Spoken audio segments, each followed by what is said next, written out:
إلى من هو أسفل منكم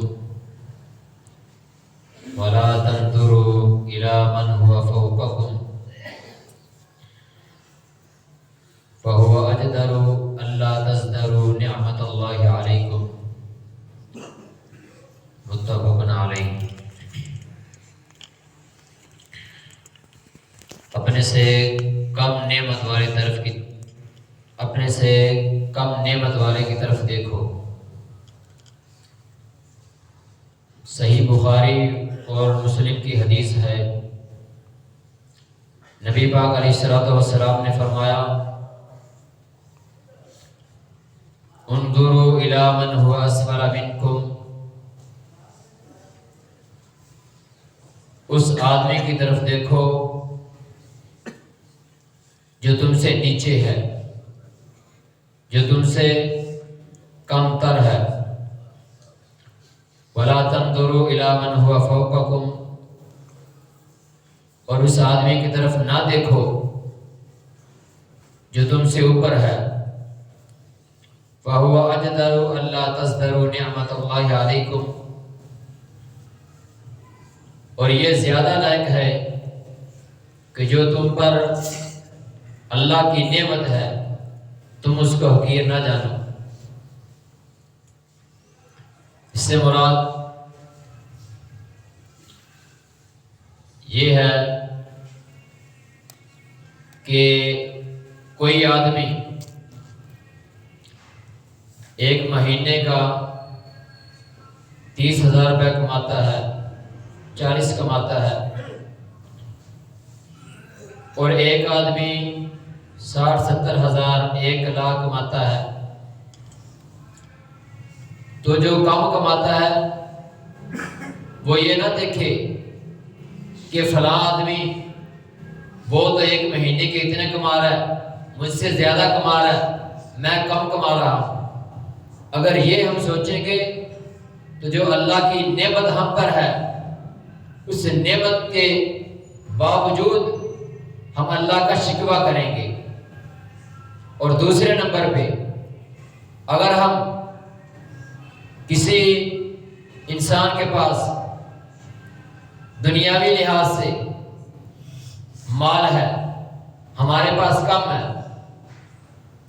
ہم زیادہ مال والے کو دیکھیں گے نا تو ہمارے دل میں حسد پیدا ہوگا، اور یہ دونوں چیزیں اللہ کی نعمت کا شکوہ کرنا اور دوسرے بھائی کے ساتھ حسد کرنا، یہ دونوں چیزیں انسان کو تباہ کر کے رکھ دیتی ہیں۔ تو لہٰذا ہمیں ان کو دیکھنا چاہیے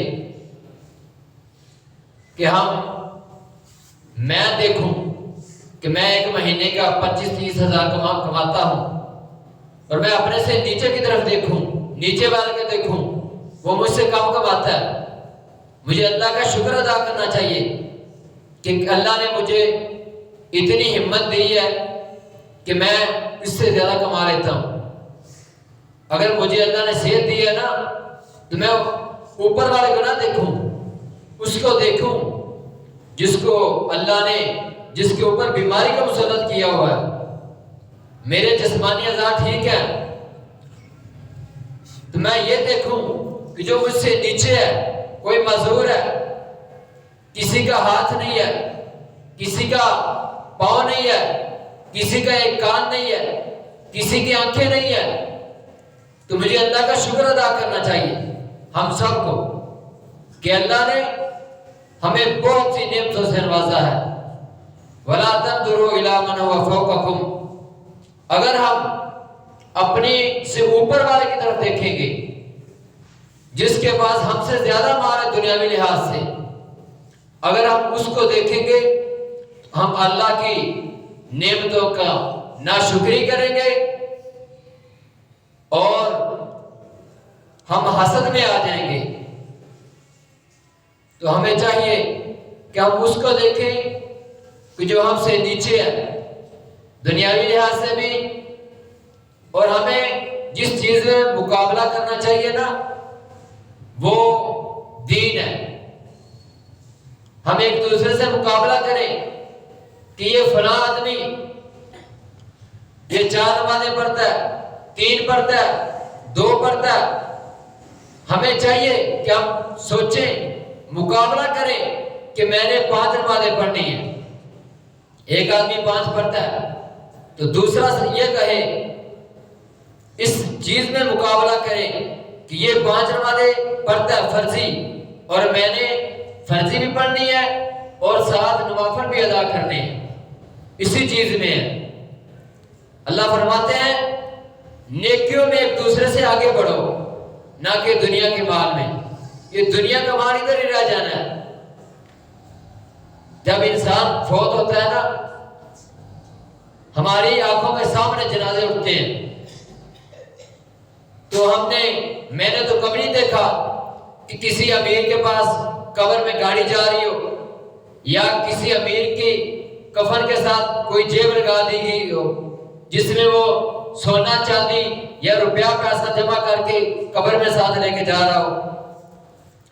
یہ صرف جو پیسہ ہے نا، یہ ہاتھوں کی میل ہے، یہ دنیا کی عیش و عشرت ہے۔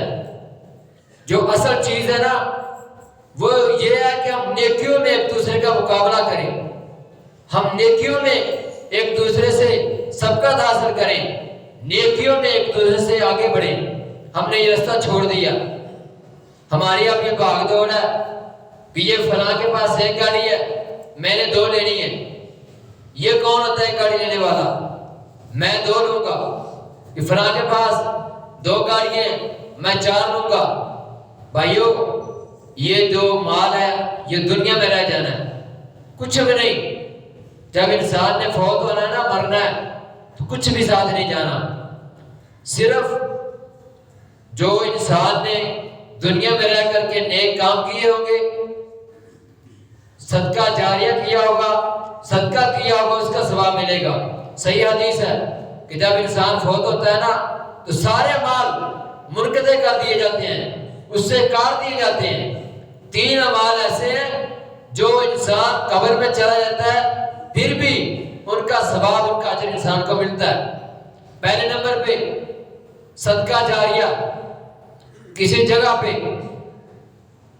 کسی انسان نے نلکا لگوا دیا پانی کے لیے، قبرستان میں نلکا لگوا دیا، کسی رستے پہ نلکا لگوا دیا، وہ صدقہ جاریہ۔ وہ انسان جس نے وہ نلکا لگوایا وہ فوت ہو گیا، مر گیا، تو اس نلکے لگے گا، اس کو ثواب مل رہا ہے۔ اور دوسرے نمبر پہ نیک اولاد ہے۔ جس انسان نے اپنی اولاد کو نیکی کے راستے پر لگایا، چاہے اس کا باپ جیسا بھی ہے، اس کے والدین جیسے بھی ہیں، اچھے ہیں یا برے ہیں، اگر کسی نے اپنی اولاد کو نیکی کے راستے پہ چلا دیا،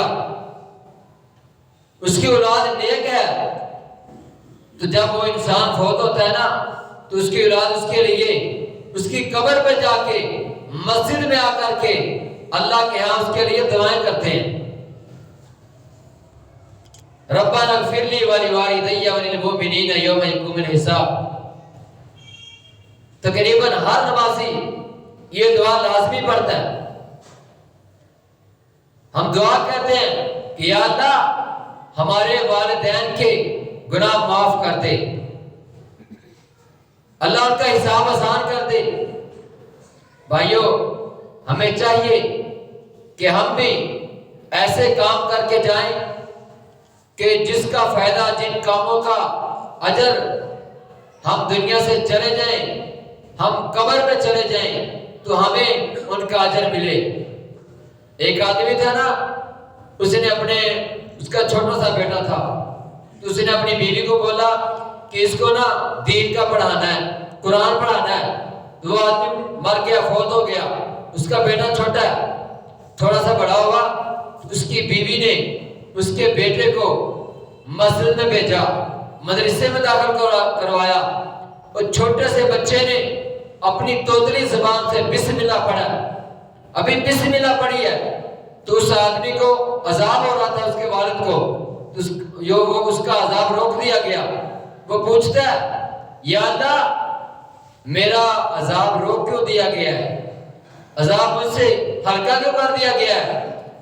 آواز آتی ہے اے بندے جو تو اپنی اولاد چھوڑ کے آیا، تو جو اپنا بیٹا یا بیٹی چھوڑ کے آیا، اس نے میرے گھر میں جا کے میرا نام لیا،